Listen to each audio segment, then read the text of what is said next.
राज्य के स्वरूप को लेकर कई विचारधाराएं और दृष्टिकोण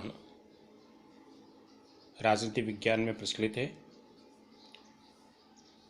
उसमें से एक राज्य के स्वरूप के संबंध में दृष्टिकोण यह भी है कि राज्य को एक जैविक संस्था माना गया है, एक सावयव संस्था माना गया है, एक आंगिक अवयव माना गया है और ऐसा माना गया है कि राज्य और व्यक्ति दोनों समान है।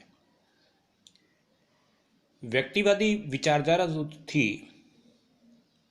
उसके चिंतक और विक्टोरियन युग के अरस्तु माने जाने वाले हर्बर्ट स्पेंसर ने अपनी पुस्तक प्रिंसिपल ऑफ सोशियोलॉजी में राज्य की प्रकृति को आंगिक, सावयव, जैविक और शरीरधारी माना है, जिसका तात्पर्य यह है कि व्यक्ति का राज्य से वही संबंध है जो कोशिकाओं यानी सेल्स का शरीर से होता है।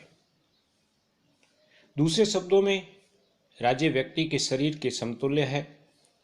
जिस प्रकार एक देहधारी का शरीर विभिन्न अंगों से मिलकर बनता है तथा प्रत्येक अंग के अलग अलग कार्य होते हैं, ठीक इसी प्रकार राज्य के भी अंग होते हैं और राज्य के अंग व्यक्ति होते हैं और उनके अलग अलग कार्य होते हैं, लेकिन एक संस्था के रूप में, एक संगठन के रूप में वो एक जुड़ाव होता है। जहाँ तक राज्य को सावयव, आंगिक और शरीरधारी मानने का प्रश्न है, राज्य को प्राचीन काल से ही मानव के सदृश माना गया है।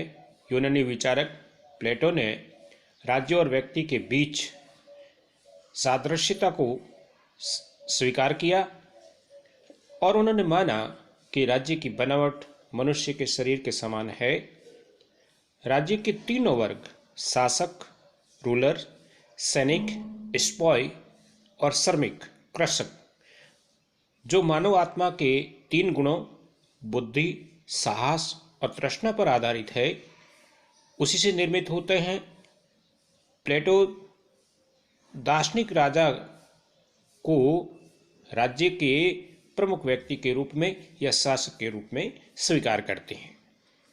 प्लेटो के पश्चात थॉमस हॉब्स, जो सामाजिक समझौता सिद्धांत के चिंतकों में से हैं, संविदावादी चिंतकों में से हैं, उनकी रचना लिव्याथन, जिसका तात्पर्य होता है विशाल राक्षस या समुद्री बड़ा राक्षस। लिव्याथन कृत्रिम मनुष्य है जिसका आकार और शक्ति विशाल है। हॉब्स ने राज्य के समूह को शरीर की आंतड़ियों, संपूर्णता की तुलना आत्मा से और उच्च अधिकारियों की तुलना शरीर के जोड़ों से की तथा पुरस्कार और दंड की तुलना तंत्रिकाओं से की है। इस प्रकार राज्य की प्रकृति के संबंध में हॉब्स राज्य को जीवधारी व्यवस्था को अंगीकार करता है। सावयव सिद्धांत, आंगिक सिद्धांत के समर्थक विद्वानों में सेलिंग, क्रॉस, अरहेंस, पॉलिन, फिक्टे, काम्टे, बंसली, रैनवॉर्म्स, हर्बर्ट स्पेंसर आदि प्रमुख है और इन विचारकों का मानना है कि राज्य मानव शरीर की प्रतिमूर्ति है। हर्बर्ट स्पेंसर ने व्यक्ति और राज्य के विकास के संबंध में जो समानताएं बतलाई है, उस संबंध में कहा जा सकता है कि हर्बर्ट स्पेंसर ब्रिटिश राजनीतिक विचारक और एक इंजीनियर था। इंजीनियर होने के नाते उसका जो दृष्टिकोण जो था वो वैज्ञानिक था। स्पेंसर ने अपनी पुस्तक प्रिंसिपल ऑफ सोशियोलॉजी में राज्य और मानव शरीर में समानताओं का चित्रण इस प्रकार से किया है कि राज्य और व्यक्ति दोनों का आरंभ सरलता से होता है और जटिलता की ओर बढ़ते हैं, छोटे से बड़े की ओर विकसित होते हैं। दूसरी समानता हर्बर्ट स्पेंसर ने यह बताई कि जीवधारी तंत्र और राज्य तंत्र समान रूप से पोषित, संचालित और नियंत्रित होते हैं। तीसरी समानता उन्होंने ये बताई कि समन्वय के सूत्र एक जैसे हैं, और चौथी समानता यह है कि सतत विकास और टूट फूट की प्रक्रियाएं निरंतर गतिशील होती रहती है। इस प्रकार राज्य और मानव दोनों एक जैसे ही हैं, एक सावयव है, एक शरीर के समान है। जहां तक सावयव सिद्धांत की उपयोगिता का प्रश्न है, या इस सिद्धांत के महत्व का प्रश्न है, प्रोफेसर मैक्सी ने इस संबंध में कहा है कि स्पेंसर ने राज्य के सावयव सिद्धांत को उच्चतम स्तर प्रदान किया है, और यद्यपि ये इस साम्य को सिद्ध करने में पूर्ण रूप से सफल नहीं रहा, किंतु उसने सत्य प्रतिपादित करने में महान सेवा की है। यह समाज को एक शरीर के समान धीरे धीरे जटिल रूप से विकसित हो रहा है।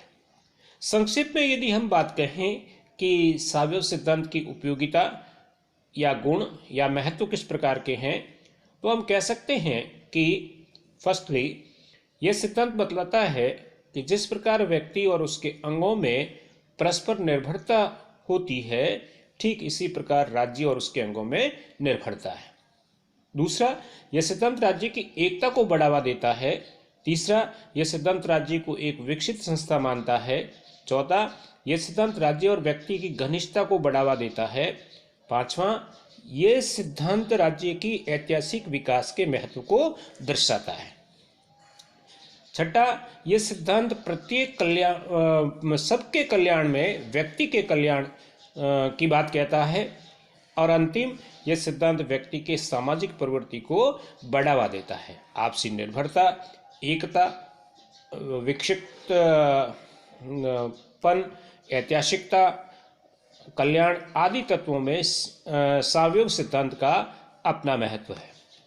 लेकिन इसका अर्थ ये भी नहीं है कि राज्य और व्यक्ति जो है वो पूर्ण रूप से एक समान है, बल्कि राज्य और व्यक्ति में अंतर भी है।